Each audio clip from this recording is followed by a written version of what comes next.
Did you land that interview call you had been looking forward to? You'll be happy to know that you belong to the top 2% candidates who applied for the job. As Robert Mayer, president of Job Market Experts, reveals that 90% of the job seekers are eliminated at the initial resume screening, and only 2% of the candidates make it to the interview. So now that you have bagged the coveted interview, how do you nail it? Before you start with the prep work, you need to understand what questions to expect during the interview. Being prepared with your responses well in advance can give you a leg up in the process. Hey everyone, welcome to yet another exciting session from Simplilearn. In this session, we will be discussing the TCS interview process and question and answers. So without any further ado, let's get started with the process. Data consultancy services is a good platform to begin your professional career as a new employee. It provides a great workplace for the freshers and good ambience conducive to individuals. It holds a mass recruiting procedure every year to find the employees for the positions. The process has 4 rounds. They are TCS NQT, technical round, managerial round, and HR round. First round, TCS NQT. The first round of TCS recruitment process is TCS NQT, which is considered as one of the most difficult stages of the procedure. It is an ability test that evaluates a candidate's ability and skills. TCS NQT exams are offered both online and in person at TCS ION authorized exam centers. The test has 5 sections, namely numerical ability, verbal, reasoning ability, programming logic, and coding. Next up, second round, which is a technical round. This is the most challenging stage of the hiring process, so do your best to prepare for it. The focus of the entire interview process will be on your technical knowledge, biography, and primary projects. The technical round of the TCS interview, which is a face-to-face, consists of questions designed to assess the candidate's knowledge of data structures and algorithm, database management, operating systems, networking, OOPS concepts, and a programming language of your choice. There is a considerable chance you will be asked to write some code on pen and paper. Third round, managerial round. The managerial round is handled by a panel of senior members. This is also a face-to-face interview round. This round may consist entirely on your technical questions and combination of technical and managerial questions. The majority of the questions are based on the profile for which you are being interviewed. You should be up to date on any new technologies or software required for that position. You may also be asked questions based on your actions to assess your thinking style. You could be put under pressure to see how you react. Your CV's achievements may be questioned and you may have to defend them. You may be questioned on your previous working experience about your objective, motivation for joining TCS, and other similar topics. The fourth and the final round, HR round. This is the last stage of the hiring process. Candidates are expected to be adaptable, yet this phase allows for negotiation. Most candidates believe that the HR interview is simple, but keep in mind that a poor HR interview can jeopardize your chances of receiving the job. Even if you have cleared all the other hurdles, aptitude test, technical round, etc., the goal is to maintain a pleasant and confident demeanor. Interviews can be long and tedious, so remember to smile. Now, let's have a look at interview questions. First up, who is eligible for TCS NQT? The answer for this question is any student with any degree are allowed for the TCS NQT. Freshers and people with less than 2 years of work-related experience can also apply for this test. Final year and pre-final undergraduates and diploma students are eligible for this application. Next up to the next question. What is BFS? And the answer for this question is breadth first search is an algorithm for searching a tree data structure for a node which satisfies the given property. It starts at the tree's root and explores all the nodes of the trees at the present depth prior to moving on to the nodes at the next depth level. The extra memory should be needed to keep track of the child nodes that were encountered but not explored. And the next question on the list is, what is JDK? The answer for this question would be, the Java Development Kit is a distribution of Java technology by Oracle Corporation.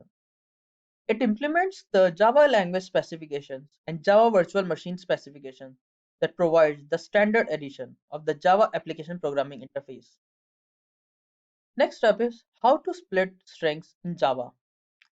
The answer for this question is this program. In the first line, we are defining a string str which is Simplilearn with an extra e. In the next line, we are creating another string arr of str, which will then use the split function to split the string in two parts at the position e.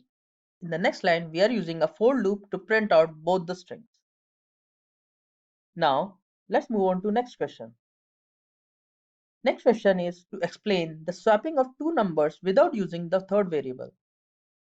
We can use this code to represent that. In the first line, we are defining a is equals to 2 and b is equals to 4. Then we will write a code to swap the values of a and b. First, we will add a and b and store it in a. That means now our value of a is 6 and b is equals to 4. In the next line, we will change the value of b and subtract the value of b from a and store it in b. So now the a is equals to 6 and b is equals to 2. Now we will change the value of a by subtracting b from it. So now a will be equals to 4 and b will be equals to 2. Hence we have swapped the value of a and b. Now next up, question number 6. This is a question to write a program to check palindrome. We can use the below code to check if the given number is palindrome or not. First, we will declare some variables like n, number, reversed equals to 0 and remainder. We will first take value for n, which will be the number we have to find if it's palindrome or not. Then we will store the value of n in variable number. Now we will write a while loop which will run until n becomes 0. Now we will store the last digit of the n in the remainder. We can do that by using n modulus 10. Then in the next line, we are multiplying reversed by 10, where since reversed was 0, so it will become again 0 and add remainder to it. So now the reverse store the last digit of the number. Now we will divide the original number n by 10. So the last digit will be removed from the original n number. We will repeat this process until the number n is reversed. Now we will check if the variable number and the variable reversed are equal or not. If they are equal, then yes, it is a palindrome. And if not, that it is not a palindrome.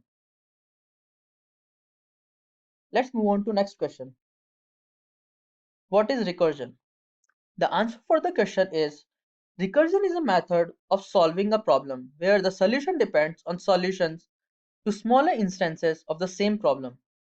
Such problems can be generally be solved by iteration, but this needs to identify and index the smaller instances of programming time. Recursion solves recursive problems by using functions that call themselves from within their own code. Next question. What is database? The answer for the question is, the database management system is the software that interacts with end users, applications, and database itself to capture and analyze the data. The DBMS software additionally encompasses the core facilities provided to administer the database. The sum total of the database, the DBMS, and the associate applications can be referred to as a database system. Often the term database is also used loosely to refer to any of the DBMS, the database systems, and an application associated with the database. Next up, what is JVM? A Java virtual machine is a virtual machine that enables a computer to run Java programs as well as programs written in other languages. that are also compiled to Java bytecode.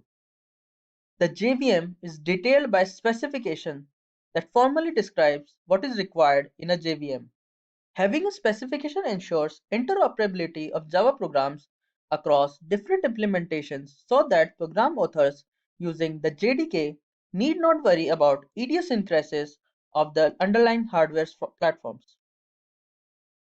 The next question on the list is explain the use of join function in Python. The join function is used to define a string method which basically returns a string value. It is concatenated with the elements of an iterable and provided a flexible way to concatenate a string. These are the uses of join function. Next up, we have to explain the use of break statement. Break statement is typically used to terminate the execution of the current loop and also transfer control to outside of the current statement. Next up, what is tuple? A tuple is a built-in data collection type of Python. It allows storing values in a sequence manner. It uses open brackets rather than close brackets to create a tuple.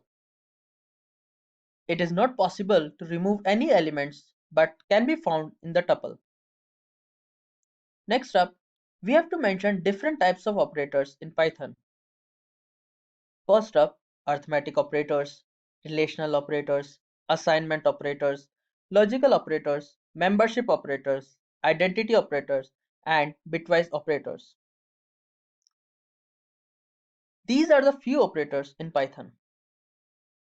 Next up, what is the use of DCL language?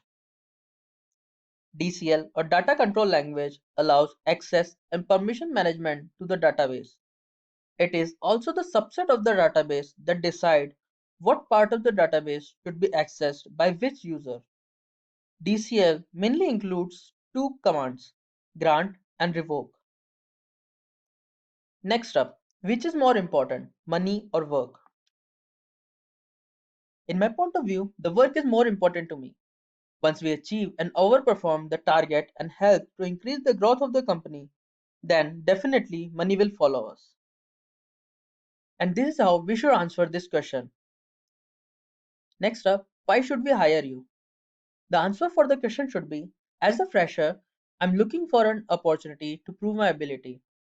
If I'll be the part of this company, I will put all my efforts and strengths to make this company reach great achievements.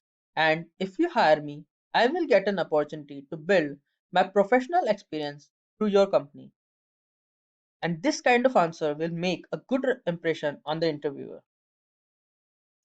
Next question, what is DBMS? The answer for this question is DBMS stands for Database Management System. It is a software program that works as an interface between database and end user.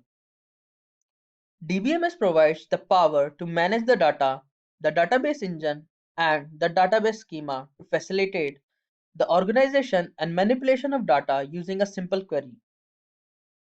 And the next question in the list is list some features of JavaScript. And the answer should be interpreted programming language. It is lightweight, complementary to Java. It is an open source. It is cross-platform and complementary to HTML. The next question in the list is we have to mention the use of help function and dir function in Python. Help function. The help function is used to display the documentation string and facilitate to see the help related to module, keywords, and attributes. The dir function is used to display the defined symbols. And this is how we use these two functions in Python. The next question is, what is meant by DOM? DOM is basically stands for Document Object Model. It represents the HTML document and can be used to access and change the content of HTML. Next up, we have to list few advantages of packages in Java. The answer for the question should be Packages in Java avoids the name clashes. Packages in Java also provides easier access control. It is easier to locate the related classes using packages in Java. And these are the few advantages of packages in Java. The next question on the list is, we have to list the few advantages of DBMS. There are few advantages of DBMS, like it provides multiple user interfaces, redundancy control, ensure data consistency, restriction for unauthorized access, easy accessibility, provide backup and recovery, enforces integrity constraints. Next up, we have to mention OOPS concepts in C++. There are various OOPS concepts in C++, like class, object, data binding, inheritance, encapsulation, abstraction, and polymorphism. Next up, what is a clustered index in SQL? A clustered index is a table where the data for the row are stored. It also determines the order of the table data based on the key values that are stored in only one direction. And the next question on the list is, what is the purpose of a default constructor in Java? The purpose of the default constructor in Java is to assign the default value to this object. Java compiler creates a default constructor implicitly if there is no constructor present in the class. Next up, is it possible to overload the constructor? The answer for the question is, the constructors can be overloaded by changing the data type of the parameters or by changing the number of arguments accepted by the constructor. What is the static variable? Static variable is used to refer to the property of all objects like the name of employees, name of students, etc. Static variables gets memory allocated only once. And the next question is it possible to execute a program without the main function? The answer is no, it is not possible ever since JDK 1.7 came out. But before JDK 1.7, using the static block, it was possible to execute without the main method. Next question. What are the functions in Python? A function is a block of code that is executed only when the function is called. To define a function in Python, the def keyword is used. Next up, why do lambda forms in Python do not have the statements? Lambda forms in Python do not have the statement because it is used to make the new function object and return them in the runtime. Next up, what is inheritance? Inheritance is a mechanism of basing an object or class upon another object or class retaining a similar implementation, also defined as deriving new classes, which is subclasses, from existing ones, such as superclass or base class, and then forming them into an hierarchy of classes. In most class-based object-oriented languages, an object created through inheritance, child object acquires all the properties of the behaviors of the parent objects, and the exception of constructor and destructor, overloaded operators, and friend functions of the base class. The next question on the list is, what are the different data types present in JavaScript? There are only two types of data types present in JavaScript: primitive data types and non-primitive data types. Next up, we have to list the types of data structure. Data structures are divided into two types. They are either linear or non-linear data structures. Next up, which data structure is used to perform recursion? Usually, stack data structure is used to perform recursion due to its last in first out nature. And the next question in the list is, we have to mention operations that can be performed on stack. The operations performed on stack are push, pop, and peek. These are the three operations performed on a stack. Next question in the list is, what is the queue in data structure? A queue is an ordered list that enables insert operations to be performed at one end called rear and delete operations to be performed at another end called front. The next question in the list is we have to define polymorphism. Polymorphism is a provision of a single interface of entities of different types, or the use of single symbol to represent multiple different types. This concept is borrowed from a principle in biology where an organism or species can have many different forms or stages. Next up, what is the output of this example? Here we are given an array A and we have to find the element at index 4. In the above question, indexing starts from 0 and the element present at the fourth index is 9, so the output would be 9. Next up, what is the SQL query to display the current date? There is a built-in function in SQL to display the current timestamp, which is called getDate. Next up, why did you leave your last job? Now this question can be answered like this. It is a career move for me. I have learned a lot from my last job and now I'm looking for new challenges to gain a new skill set. And the next question in the list is, we have to list the types of trees. The answer to the question would be binary tree, binary search tree, a general tree, forest, expression tree, and tournament tree. Next up, how would you rate yourself on the scale of 1 to 5? The answer for this question should be like this. I would rate myself above 4 out of 5 because I would never like to think that there should be a room left for putting in more effort. And the next question would be, what are the uses of super keyword? The answer is, it is used to invoke the immediate parent class method. It is also used to refer the immediate parent class instance variable. It can also be used to invoke immediate parent class constructor. Next question is, what is a constraint? A constraint is used to specify the rule or regulation that allows and restricts what value or data will be stored in the table. It also ensures data accuracy and integrity inside the table. The next question in the list is, what is the structure? A structure is a user-defined data type that allows storing multiple types of data into a single unit. The next question in the list is, we have to mention some SQL commands. And the answer to the question is single line comments and multi-line comments. Next up, what do you mean by method overloading?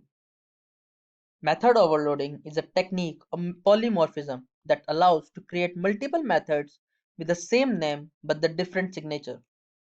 Next up, what are the different types of indices available in SQL? The different types of indices available in SQL are clustered index, non-clustered index, unique index, composure index, bitmap index, normal index, b-tree index, and the function-based index. The next question in the list is, explain about docstring in Python. Docstring is a string literal that occurs as the first statement in function, class, module, or method definition. It also provides a better way to associate the documentation. And the last question in the list is it possible to override the private method? And the answer to the question should be, it is not possible to override the private methods because the scope of the private method is limited to the class and it is not possible to access them outside of the class. And this was all for today's session. I hope you guys have an idea on how to answer the questions that are asked in TCS interviews. If you have any question, then you can drop them in the comment section below. We have our expert team ready to answer it as soon as possible. Thanks for watching and stay tuned for more from Simplilearn. Hi there, if you like this video, subscribe to the Simplilearn YouTube channel and click here to watch similar videos. To nerd up and get certified, click here.